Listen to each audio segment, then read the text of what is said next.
अहिल्यानगरमध्ये व्यापाऱ्याला जीवे मारण्याची धमकी दिल्याप्रकरणी पोलीस ठाण्यात गुन्हा दाखल करण्यात आलाय।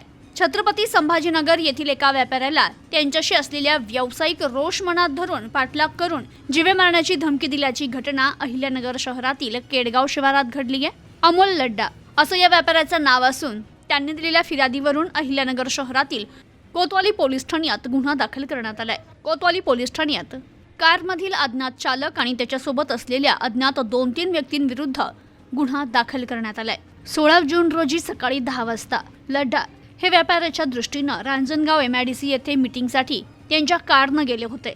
दुपारी 1:30 वाजण्याच्या सुमारास ते कंपनीत पोहोचले तर मीटिंग दुपारी 3:30 वाजता संपल्यानंतर लॉबीमध्ये त्यांना व्यापारी सुरेश गवळी आणि सुदीप गाजरे हे संशयास्पद नजरेनं पाहताना दिसले।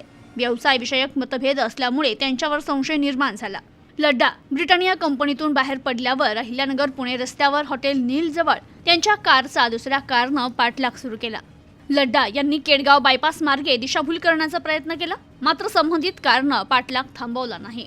दुपारी 4:45 वाजण्याच्या सुमारास केडगावमधील रंगोली चौकाच्या अलीकडे संबंधित कार चालकानं लड्डा यांच्या कारला डाव्या बाजूनं ओव्हरटेक करत आडवी कार लावली। कारमधून 2-3 अनोळखी इसम बाहेर आले।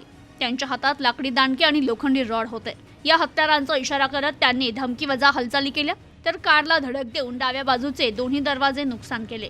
हल्ल्याच्या भीतीनं लड्डा यांनी आपली कार हॉटेल आयरिश येथे नेऊन पोलिसांना घटनेची माहिती दिली। दरम्यान पोलिसांनी गुन्ह्याची नोंद केली असून पुढील तपास सुरू आहे।